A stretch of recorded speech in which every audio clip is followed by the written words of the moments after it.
Elhamdülillahi Rabbil alemin. Vessalatu vesselamu ala eşrefil enbiyai vel murselin. Nebiyyina Muhammedin ve ala alihi ve ashabihi ecma'in. Esselamu aleyküm ve rahmetullahi ve berekatuhu. Möhtərəm Müslümanlar, mövzumuz yenə də İmam Ən-Nəvəvinin Riyadus Salihin kitabındandır, səbir bölümü. Və bu günləri İmam Ən-Nəvəvinin səbir bölümündə gətirdiyi növbəti bir hədisi keçəcəyik inşallah. Və bu hədisdə olan faydaları qeyd edəcəyik. Hədis uzun olduğuna görə birbaşa Azərbaycan dilində mənaca tərcüməsini oxuyacağım. Və hədis Müslimin səhih əsərində keçir, yəni səhih hədisdir. Suheyb radiyallahu anhu rəvayət edir. Yəni bu hədisdə Peyğəmbərimiz sallallahu aleyhi və səlləm bizə əvvəlki ümmətlərdə olan bir hadisəni bizə nəql edir. Və Suheyb rəvayət edir ki, Peyğəmbərimiz sallallahu aleyhi və səlləm demişdir. Sizdən əvvəl yaşamış bir xalqın padşahı və onun bir sehirbazı vardı. Sehirbaz qocaldıqda padşaha dedi, mən artıq qocalmışam, yanıma bir uşaq göndər, ona sehri öyrədim. Yəni bu bizdən əvvəlki ümmətlərdə olan bir hadisədir.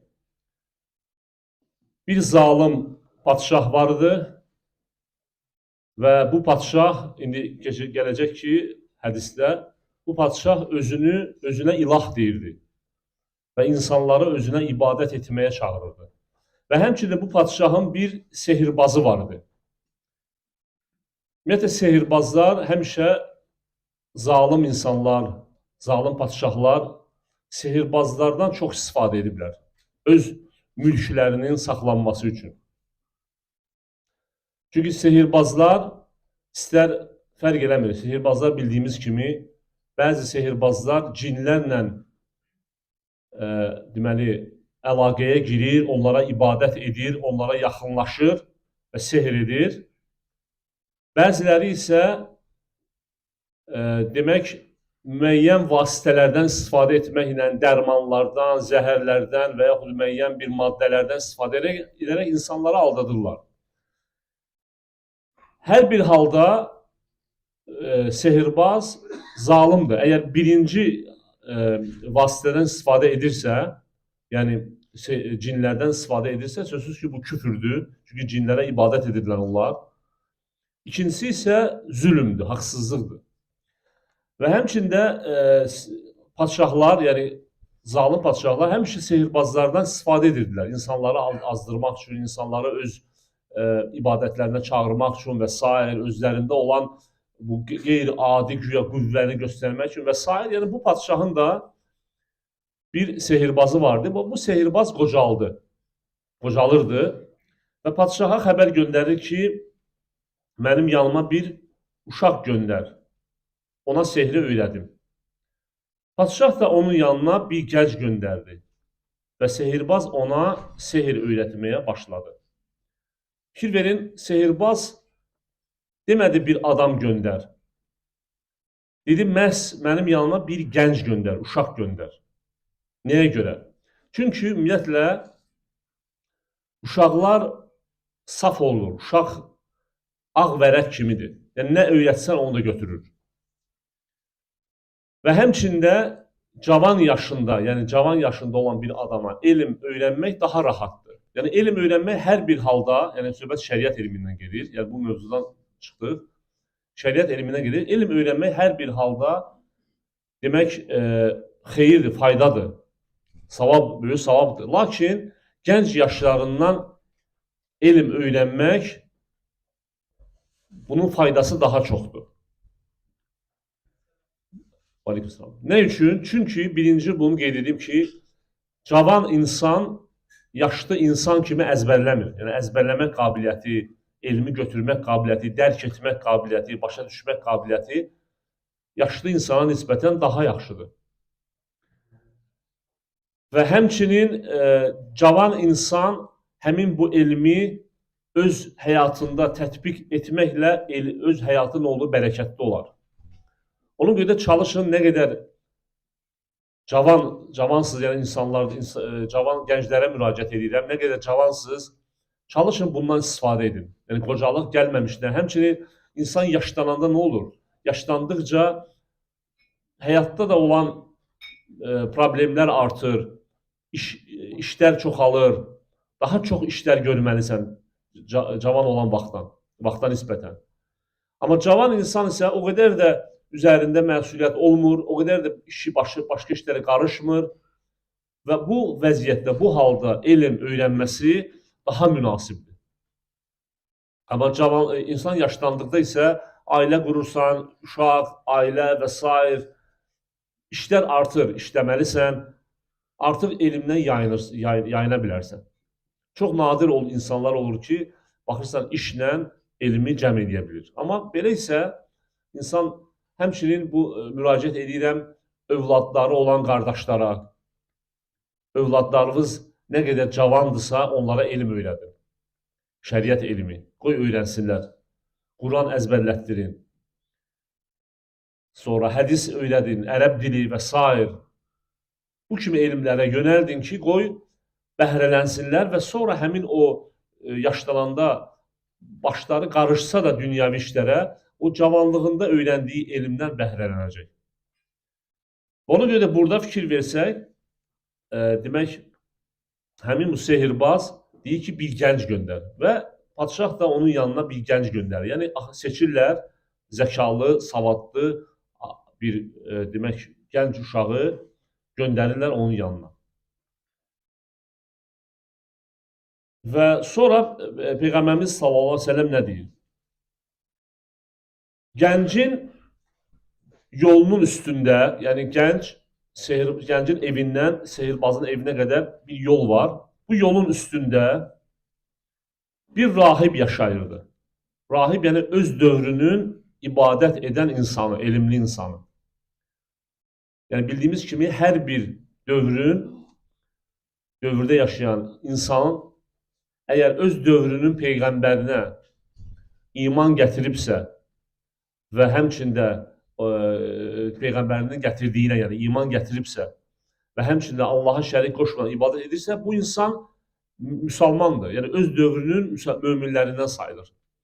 Yəni bu rahib də öz dövrünün, yəni öz dövrünün elçisinə iman gətirmiş və öz dövründən elçisinə nazil olmuş kitabdan məlumatlı olan bir insandır. Həmçinin rahibdir. Rahib yəni abid insandır. Və bu gəncin yolunun üstündə yaşayır. Və bir gün o gənc rahibin yanına gəlib, onun danışdıqlarına qulaq asdı. Bu rahibin dedikləri onun xoşuna gəldi. Çünki niyə görə? Vəhiydən danışır, vəhidir. Çünki vəhiy istər-istəməz insana təsir edir qəlbinə. İstər Quran, Allah Taala bizim Peyğəmbər sallallahu göndərdiyi Quran olsun, istər əvvəlki ümmətlərə, hər birində nur var. Necə ki, Allah Taala Quranda buyurur ki, Tövrat və İncildə də nur var. Və ona görə də gənc qulaq asdı, çünki Allahın kəlamı deyil, insan kəlamı deyil bu, Allahın kəlamıdır. Rahib ona dindən danışdı və həmin bu gəncə də fitrət, sağlam fitrət onu qəbul edir dərhal. Allahın kəlamı olduğuna görə onu xoşuna gəldi. O gündən yəni bu gənc hər dəfə sehirbazın yanına getdikdə yolüstü rahibin yanına gedər və bir qədər orada oturardı. Yəni onun dediklərini dinləyərdi. Sehirbazın yanına gec gəldikdə isə sehirbaz onu döyərdi. Yəni gec gəldiyinə görə döyərdi. Gənc bu haqda rahibə şikayət etdikdə o dedi: Sehirbazdan qorxsan, de ki, ailəm məni ləngitdi. Ailəndən də qorxsan, de ki, sehirbaz məni ləngitdi. Yəni, rahib onu yönəldir ki, bəs belə bu cür vəziyyətdən çıx. Yəni, burada əslində yalan olsa da, həm Tovriyədir, yəni həbəsəni, hədisdə bir həbəsəni, yəni məni saxladı. Yəni burada yalan da demiş olmur. Ailəsi də onu saxlayır. Sehirbaz da onu saxlamış olur. Yəni ona öyrətdiyinə görə. Yəni burada təvriyə edir. Həmçinin bu vəziyyətdən çıxır. Və sonra Peyğəmbərimiz sallallahu əleyhi və səlləm dedi: "Gənc bir müddət beləcə öz işinə davam etdi. Nəhayət bir gün o, insanların yolunu kəsmiş, böyük və qorxunc bir heyvana rast gəldi. Və öz-özünə belə dedi: Bugün mən rahibin, yoxsa sehirbazın daha üstün olduğunu biləcəyəm." Və bu gənc oğlan bir gün, burada qeyd olunmur hansı heyvandır və bir gün eşidir ki, hansısa bir heyvan çıxıb insanların yoluna və insanlar bu heyvandan qorxub keçə bilmirlər yoldan. Və gənc oğlan özünə deyir ki, bir daş götürür və deyir ki, indi mən biləcəm, rahib haqlıdır, yoxsa düzünü danışır, yoxsa sehirbaz və neyniyir? Və dua eləyir. Deyir ki, Allahım, əgər rahibin əməli sənin üçün sehirbazın əməlindən daha sevimlidirsə, onda bu heyvanı öldür ki, insanlar keçə bilsin. Və belə deyib daşı atır. Və daş da gəlir, heyvanı elə bir yerinə dəyir ki, heyvan ölür. İnsanlar da öz yollarına davam edirlər. Sonra o, rahibin yanına gəlib, başına gələni ona danışdı. Yəni, gəlir rahibin yanına, başına danışır ki, bax, belə bir hadisə oldu. Rahib dedi: Oğlum, bugün sən məndən daha fəzilətlisən. Yəni, Allah sənin duanı qəbul etdi. Çünki Allah Teala yalnız müttəqi qullarından qəbul edir. Allah Teala demək ki, bu uşaq ixlasına görə, yəni baxmayaraq ki, rahib ona öyrətdi, amma bu insan, bu gənc oğlan öz təqvasına görə, Allaha yəqinliyinə görə, imanına görə neyini? Rahibdən də üstündür. Və çünki Allah onun duasını qəbul etdi. Və buna oxşar başqa hədislər də var. Peyğəmbərimiz sallallahu əleyhi və səlləm həmişə vida həccində məsələn xütbə verir sahabələrə və sonra deyir ki, qoy burada olanlar burada eşitdiklərini burada olmayanlara çatdırsınlar. Ola bilər ki, eşidən, yəni sonra eşidən sizdən daha deməli dərrakəli olsun, daha zəkalı olsun və daha çox bundan istifadə eləsin. Yəni, bu o deməkdir ki, insan, ola bilər sən bir insana bir şey öyrədərsən, amma o səndən onu öyrənər və daha da təqvalı olar. Və sonra dedi ki, daha fəzilətlisən, sən artıq barəndə güman etdiyim dərəcəyə çatmısan. Yəni, rahib deyir ki, gəncə, mən sənin barəndə fikirləşirdim, sən artıq mənim düşündüyüm o dərəcəyə çatmısan. Yəni, artıq imanı tam qəlbində yerləşib sənin, bərqərar olub. Və sonra deyir ki, çox güman ki, yaxında sən müsibətə uğrayacaqsan. Yəni, rahib bilirdi ki, padişah bunun dinində deyil, küfür üzərindədir və o əgər bilsə ki, demək bu gənc Allahın dininə iman gətirib, Allaha iman gətirib, ona əziyyət verəcək, bilirdi onu. Və neyniyir? Deyir ki, başına bir müsibət gəldiyi zaman məni ələ vermə. Və gəncə tapşırır ki, birdən sənə əziyyət verərlər və belə olsa məni ələ vermə. Beləcə gənc Allahın qüdrəti ilə anadan gəlmə korları, həmçinin cüzam xəstəliyinə tutanları sağaldırdı.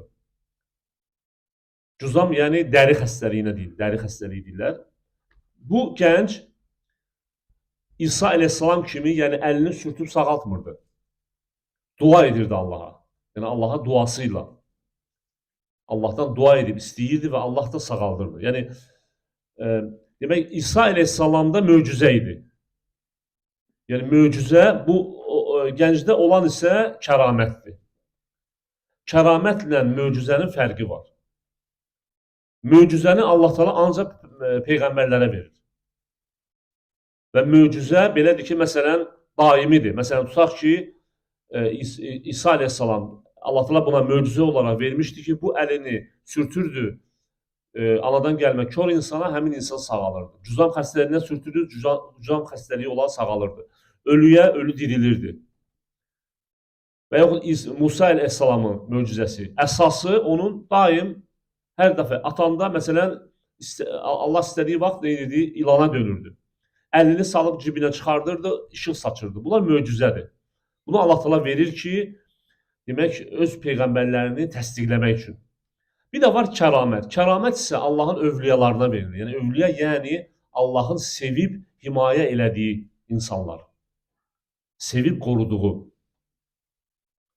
Və bu insanlar bu dərəcəyə necə çatmışlar? Vali dərəcəsinə öz təqvaları ilə, təqva, Allahdan qorxmaqları ilə, ixlasları ilə. Yoxsa bidət və şirkləri ilə deyil. Məsələn, indi bir çox insanlar əvliyalıq iddia edirlər. Filankəs övliyadır. Gedirsən əməllərinə baxsan, küfür, şirk, bidət, dindən heç bir şey əməl eləmir. Amma soruşanda deyir, mən övliyayam. Mən, demək, nəyəm, seyidəm və s. Və başlayır insanların birini, uşağa buna tüpürür, sağaldı, buna filan şey eləyir. Yəni, bunlar sözsüz ki, heç biri kəramət deyil. Kəramət, birincisi kəramət Allahdan istəyəndə olur. O deməkdir ki, həmişə olur. Məsələn, bizim indiki özünü iddia eləyənlər baxırsan ki, daimdir ki, nə vaxt mən nə bilim filan şeyə tüpürəndə bu düzəlir. Misal üçün. Amma kəramət belə deyil. Kəramət Allahdan istəsən verir, amma verməyə də bilər. Yəni, Allahın istəyi altında istəsə vermir. Amma və həmçində həmin insanın özü də din sahibi olur. Təqvalı insan olur. Təqva sahibidir. Baxsan, duası qəbul olur. Və yaxud hansısa bir bu cür olur. Aydın oldu necə? Necə ki, sahabələrin dövründə də olub. Kəramət. Məsələn, sahabələr azıblar, onlardan birinin əsası işıq saçıb gecə qaranlıqda. O deməkdir ki, həmişə onun əsası gecələr işıq saçır. Bir dəfə olub bu hadisə. Bu hadisələr yəni bir dəfə olur Allaha dua edəndə, Allaha qaydanda. Və bu gənc də belə idi. Yəni bu gənc Allaha dua edirdi. Yəni bunun yanına xəstə gələndə Allaha dua edirdi. Allah da bunun duasını qəbul edirdi. Və ona görə də Peyğəmbərimiz sallallahu əleyhi və səlləm buyurur ki, beləcə gənc Allahın qüdrəti ilə anadan gəlmə korları, cüzam xəstəliyinə tutanları sağaldır. Ha belə digər xəstəliklərə mübtəla olan insanları müalicə edirdi. Yəni Allahın izni ilə.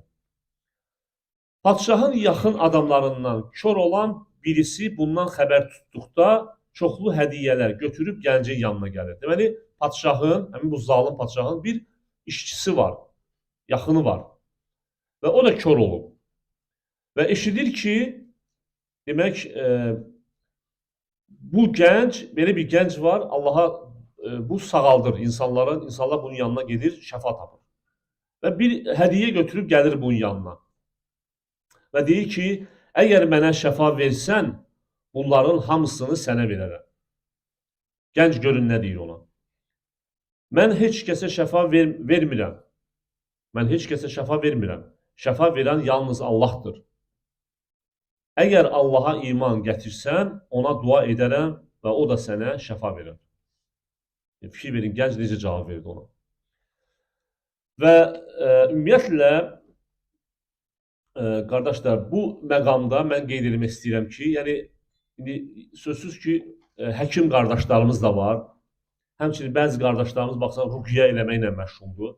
Ümumiyyətlə, həkimlər, həmçinin ruqiyyə edənlər, bu insanlar gərək öz xəstələr bunlara müraciət edəndə onları Allaha yönətsinlər. Yəni, özlərinə deyil. Ay, mən belə güclü həkiməm, mən nə bilim, uzmanam, filan yerdə təhsil almışam, filan diplomlarım var. Bunlar hamısı heç biri şəfaya səbəb deyil. Səbəb olan Allahdır. Allah təala edir. Allah verir şəfanı. Sən isə yalnız öz bacardığı edirsən, öyrənin Allahın sənə verdiyi elmdən. Ona görə də insan, həkim, həmçinin ruqiyyə edən və s. gərək insanları Allaha yönəltsin. Allaha yönəldin. Özünüzə deyil. Allaha yönəldin. Allaha təvəkkül eləsinlər. Qoy insanlar Allahdan istəsinlər. Və ona görə də bu çox önəmli məsələlərdən biridir. İstədim qeyd edeyim. Və sonra nə olur? Həmin deməli bundan sonra həmin adam iman gətirir. Yəni padşahın bu köməkçisi Allaha iman gətirir. Allah da ona şəfa verir. Yəni oğlan, gənc oğlan dua edir, Allah da ona şəfa verir. Sonra bu adam padşahın yanına gəldi və həmişəki kimi öz yerində oturdu. Padşah ondan sənə gözlərini kim qaytardı deyə soruşdu. O da Rəbbim deyə cavab verdi. Padşah ondan sənin məndən başqa Rəbbin mi var deyə soruşduqda adam mənim də Rəbbim, sənin də Rəbbin Allahdır deyə cavab verdi. Çünki iman gətirib. Padşah onu həbs edib gəncin yerini söyləyənədək ona işgəncə verdi. Gənci padşahın hüzuruna gətirdilər və padşah ona dedi, oğlum, demək sənin sehrin anadan gəlmə körləri və cüzam xəstəliyinə tutulanları sağalacaq həddə çatmışdır. Sən filan işlər görürsən, elə deyilmi? Yəni, padşah elə bilir ki, bu həmin o sehirbaz onu öyrədib. Və fikirləşir ki, bu artıq məndən xəbərsiz bu işlərlə məşğuldur. Və sonra oğlan gənc nə deyir? Mən heç kəsə şəfa vermirəm. Şəfa verən yalnız uca Allahdır. Padşah onu da həbsə atıb, rahibin adını verənədək ona əzab verdi. Sonra rahibi dərhal padşahın hüzuruna gətirdilər. Və ona dinindən dön dedilər. Lakin o bundan imtina etdi. Onda padşah mişar gətizdirdi və onu başının tən ortasından mişarlayıb iki hissəyə böldülər. Sonra padşahın yaxın adamını onun hüzuruna gətirdilər. Yəni gözü kör olan, sonra sağalan. Gətirdilər və ona dinindən dön dedilər. Lakin o bundan imtina etdi. Onda padşah mişar gətizdirdi və onun başının tən ortasından mişarlayıb iki hissəyə böldülər. Və demək qardaşlar, burada bir şey qeyd edeyim. Yəni buradan yəni bizim ümumiyyətlə Peyğəmbərimiz sallallahu əleyhi və səlləm deyir ki, İnnəllaha təcavəzə an umməti əl-xata'a və-nisyanə və məstukrihu aleyhi. Peyğəmbərimiz sallallahu əleyhi və səlləm deyir ki, həqiqətən Allah mənim ümmətimə səhvən, unudaraq və həmçində məcbur edilərək edilən günahları bağışlayır. Yəni, bu bizim ümmətin üstünlüyüdür. Bizim ümmətin fəzilətidir. Görürsən, Peyğəmbər sallallahu əleyhi və səlləm dedi, təcavəzə an umməti, mənim ümmətimdən. Amma əvvəlki ümmətlərdə belə olmayıb. Və bizim ümmətin üstünlüyüdür bu. Ona görə də bəzilərdə deyəndə ki, cahillik üzürdür, misal gətirir bizə. Deyir, niyə görə məsələn Peyğəmbər sallallahu dövründə yaşayırdılar, insanlar olub ki, məsələn onlar da bilməyiblər. Məsələn Peyğəmbərimiz sallallahu atası, anası, bunlar da küfr üzərində ölüb, şirk üzərində ölüb, amma cahilliyinə görə üzürlü sayılmayıblar. Cavab odur ki, bu insanlar bizdən əvvəlki ümmətləridir. Bizim ümmətə verilən üstünlük onlara verilməyib. Peyğəmbərimiz sallallahu nə dedi? Təcavəzə an umməti əl-xata və-nisyan və məstukrihu aleyhi. Və bu bizim ümmətin xüsusiyyətidir. Necə ki, Qurana baxsaq, məsələn, Kəhf surəsində o gənclər, mağarada gizlənən gənclər. Onlar nə deyirlər? Deyir ki, əgər padşah bizi, onlar da iman gətirir, sonra qaçırlar. Deyirlər, əgər padşah bizi tutsa, ya məcburən dininə göndərəcək, ya da öldürəcək, yəni biz nicat tapmarıq, yəni bizə əzab verəcək. Yəni fikir versin, onlara da hətta məcburən, yəni küfür etmək və s. bu bağışlanmırdı. Əvvəlki ümmətlərə bağışlanmırdı, amma bu ümmətə bağışlanır. Yəni bu ümmətə əgər kimsə demək hansısa bir məcbur edilərək kimsə tərəfindən küfür bir söz söyləməyə məcbur edilsə və yaxud əməl etməyə, yəni bir şirk əməl, küfr əməl edilməyə məcbur edilsə və o qəlbi imanla dolu olduğu halda bunu edərsə, nə olar? Demək, Allah Teala onu bağışlayar və bu onun üçün günah sayılmaz. Necə ki, Allah Teala demək, Nəhl surəsinin 106-cı ayəsində Allah Teala buyurur ki, "Men yekfur billahi min ba'di imanihi illa men ukriha ve qalbuhu mutmainnun bil imani velakin men şaraha bil kufri sadra. Fa'aleyhim ghadabun minallahi ve lehum azabun azim." Allah Teala deyir ki, qəlbi imanla sabit qaldığı halda haqqı danmağa məcbur edilən kəslər istisna olmaqla, kim iman gətirdikdən sonra Allahı inkar etsə və qəlbini küfrə açsa, Allahın qəzəbinə düçar olar, onlar üçün böyük bir əzab vardır. Yəni bu ümmətə Allah Teala buradan biz göstəririk, uca Allahın bizim ümmətə olan rəhməti, mərhəməti. Həmçində cahillik də belədir. Səhvən etdiyimiz əməllər də belədir. Səhvən edirik, görürsünüz və bunu nə edirik? Allah Teala buna görə bizi cəzalandırmır. Və həmçində Bəqərə surəsinin son ayələri. Allahumma la tu'akhizna in nasina aw akhtana. Allahım, unutduğumuz zaman və ya səhv etdiyimiz zaman bizi cəzalandırma.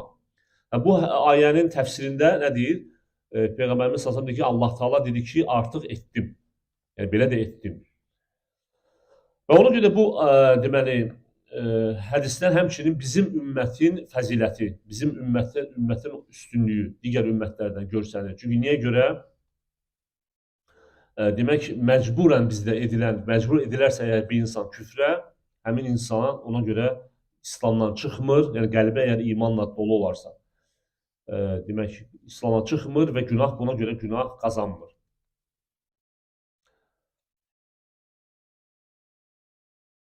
Və sonra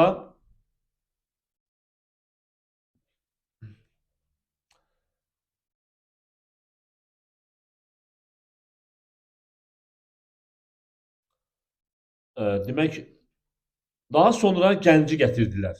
Yəni gənci gətirdilər padşahın yanına. Və ona da dinindən dön dedilər. Lakin o dönmədi. Onu da lakin o dindən dönmədi. Və lakin o deməli, onda padşah onu əskərlərindən bir neçəsinə təhvil verdi. Yəni bunu öldürmür. Bunu əskərlərindən bir neçəsinə təhvil verir və deyir ki, onu aparın, filan dağa qaldırın. Elə ki, o dağın zirvəsinə çatdınız, dinindən dönməzsə, yəni ona təklif edin dinindən dönməyi, dinindən dönməzsə onu oradan aşağı atın. Padşahın adamları onu aparıb, dağa qaldırdıqda o belə dua elədi. Yəni həmin o gənc dua edir. Allahım, özün istədiyin kimi məni bunların əlindən qurtar. Allahum məkfinihim bimə şi'tə. Bu duanı həmçinin, qardaşlar, yəni hansısa bir zalim insanların əlinə düşmüş və s. O halda deyilən dualardan biridir. Allahum məkfinihim bimə şi'tə. Allahım məni Allahım, özün istədiyin kimi məni bunların əlindən qurtar deyə dua etdi. Bu zaman dağ sirkələndi və padşahın adamları dağdan yerə düşdülər. Gənc isə qayıdıb padşahın yanına gəldi. Gəlir təzədən padşahın yanına. Görün, həmin gəncdə olan himməyə baxın. Yəni, Allahın dinini təbliğ eləmək və s. Və padşah soruşdu, səninlə gedən adamlar necə oldu? Gənc dedi, Allah məni onlardan xilas etdi. Padşah yenə onu adamlardan bir neçəyə təhvil verib, dedi, onu bir gəmiyə mindirib dənizin ortasına aparın. Əgər dinindən dönməsə, onu dənizə atın. Padşahın adamları dərhal onu apardılar, gənc yenə bu duanı etdi. Allahum məkfinihim bimə şi'tə. Allahım, özün istədiyin kimi məni bunların əlindən qurtar deyə dua etdi. Bu vaxt gəmi yırğalandı və əskərlər dənizə düşdü, boğuldular. Gənc isə yenidən qayıdıb padşahın yanına gəldi. Padşah soruşdu: "Səninlə gedən adamlar necə oldu?" Gənc dedi: "Allah məni onlardan xilas etdi" deyə cavab verdi. Sonra davam edib dedi. Gənc deyir: "Sən mənim əmrimi yerinə yetirməyincə məni öldürə bilməyəcəksən. Yəni sən bir halda məni öldürə bilərsən ki, mənim bir əmrim var, bir buyruğum var, onu eləsən."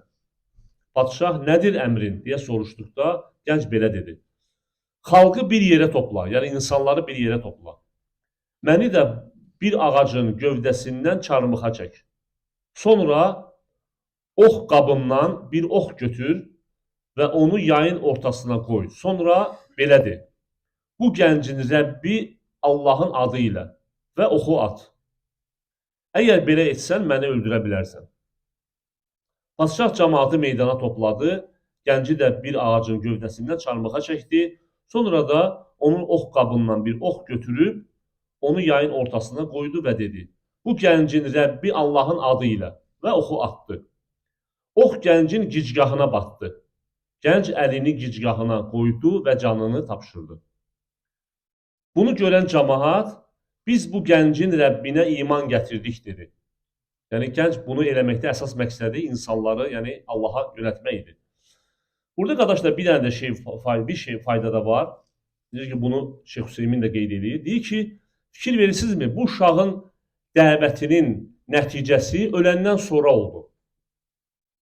Yəni ölənə kimi bu bir nəfəri, çox az adam dəvət eləmişdi. Ona görə də qardaşlar, yəni dəvətin bərəkəti şərt deyil ki, insan sağlığında olsun. İnsan öləndən sonra da ola bilər. Ola bilər insan elə bir dərs deyər, elə bir kitab qoyar, elə bir dəvət aparar ki, o özü vəfat edən sağlığında məsələn onun kitabını o qədər də insanlar və yaxud onun dəvətinə o qədər də önəm verməz, amma o dünyasını dəyişəndən sonra onun dəvəti sürətlə yayılar və s. Aydın oldu necə? Yəni buradan göstərir ki, yəni heç vaxt əgər sən ailədə təksən, qəbilədə təksən, kənddə təksən, elə qardaşlarımız var ki, bir kənddə bir nəfərdir və sıxılır. Deyir ki, heç kim yoxdur, heç kimi dəvət edə bilmirəm, heç kim mənə qulaq asmır, məni təkləyiblər və s. qəribçiliyə salırlar. Yəni, belə insanlar sıxılmasınlar. Belə insanlar sıxılmasınlar. Yəni, ola bilər sən dəvəti elə, sən öz əxlaqını göstər, sən öz doğru yolu tut və davam elə. Ola bilər sənin dəvətin sən vəfat edəndən sonra olar. Sənin övladların və s. Və yaxud sağlığında elə bir insanı dəvət edərsən ki, bir dənə insan olar və o insan sənin davamçın olar. Yəni bu rahibin fikirləsi bir dənə gənci, bu gənci doğru yola yönəlməsə səbəb oldu və bu gənc bütün xalqın doğru yola gəlməsə səbəb oldu. Ona görə də dəvətin bərəkəti tək insan sağlığında deyil, sağlığından sonra da ola bilər. Və sonra, demək ki, insanlar deməli, cəmaatın hamısı iman gətirdi. Onda padşah yolların başında xəndəklər qazılmasına əmr etdi. Bu xəndəklər, ümumiyyətlə, bu xəndək sözü həmçinin Buruc surəsində keçir. Buruc surəsində. Və bu hədisi həmçinin bir çox təfsir alimləri Buruc surəsinin təfsirində də gətirmişlər. Və bu Buruc surəsində nəzərdə tutulan, orada da xəndək sahibləri anlatır. Qutilə əshabul uxdud. Xəndək sahibləri məhv olsun. Ən-nəri zətil vaqud. Yəni o xəndək ki, onlar ora odun doldurdular və yandırdılar. Bu xəndək barədə bir çox təfsir var. Onlardan biri də yəni ən belə güclü olan budur ki, bu hədis onu açıqlayır. Yəni bu hədis onu açıqlayır ki, həmin o ayədə də onlar qəsd olunurlar. Yəni məhz demək həmin bu xəndək sahibləri qəsd olunur. Və deməli Allah buyurur ki: "Ən-nari zatil vaqud izhum aleyha qu'ud." Yəni onlar o xəndəklərin başında oturub və hum alə mə yef'alun bil mu'minina şuhud. Onlar möminlərə, yəni verdikləri işgəncələri seyr edirdilər. Və bu padşah əmr edir ki, demək yolların başında xəndəklər qazılsın. Bəli. Deməli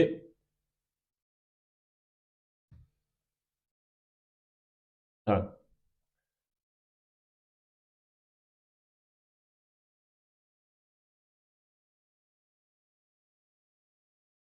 Hə. Onda padşah yolların başında xəndəklər qazılmasını əmr etdi. Dərhal xəndəklər qazıldı. Və bu xəndəklərdə od qalandı. Sonra padşah dinindən dönməyən hər kəsi zorla oda atın, ya da onu oda girməyə məcbur edin, dedi. Padşahın adamları da onun əmrini dərhal yerinə yetirdilər. Nəhayət qucağında körpəsi olan bir qadını xəndəyin başına gətirdilər. Yəni bu xəndəyin başına gətirənlərdən biri də bir qadındır, qucağında uşaq. Qadın dinindən dönmək istədikdə uşaq dedi. Yəni qadın tərəddüd eləyir ki, uşağa görəsən atım özümü xəndəyə, atmayım. Bu vaxt uşaq, Allah Teala uşağı danışdırır və uşaq deyir ki, anacan səbir et. Çünki sən haqq yoldasan. Yəni Allah Teala uşağı danışdırır. Yəni bu uşaq əvvəl qeyd elədiyimiz hədislərdə keçən, yəni uşaq ikən danışan deməli Allahın möcüzələrindən biridir. Yəni bu uşaq südəmər uşaq olur, kiçik olur, südəmər bir uşaqdır. Anası tərəddüd edir. Tərəddüd edir ki, görəsən atım özümü oda, yoxsa atmayım, uşağa baxır və uşaq bu vaxt Allah Teala uşağı danışdırır. Yəni Allahın bu həmçinin qüdrətinə və möcüzəsinə dəlalət edir. Və uşaq da anasına bildirir ki, sən haqq yoldasan. Haqq yoldasan və qadın da özünü atır. Hədis bu qədər, qardaşlar. Hədis Müslim rəvayət etmişdir. Həmçinin bu hədisdə gördüyümüz kimi, yəni burada əsas demək uşağın, hətta südəmər uşağın belə öz anasına anacan səbr et deməsidir. Yəni əsas budur. Fikir verirsizmi? Və bu həmçinin hədis demək dəlalət edir ki, insan dininə görə dünyada hansısa bir çətinliklərlə üzləşərsə səbr etməlidir. Səbr etməlidir. Çünki sözsüz ki, gözəl aqibət sonda möminlərindir. Və əgər insan dininə görə əzab verilərsə, əziyyət verilərsə və buna görə ölərsə, şəhid olar. Şəhid olar və əgər sağ qalarsa, böyük bir savab, yəni səbr etdiyinə görə böyük bir savab qazanmış olar. Bu qədər, qardaşlar, Allah Teala bizi eşitdiyi faydalardan etsin. Allah Teala bizi bu dində sabit etsin. Allah Teala bizə və xalqımıza, müsəlmanlara bu dünyada və axirətdə afiyət versin. Və sallallahu alə nəbiyyinə Muhammedin və alə alihi və ashabihi ecmaîn.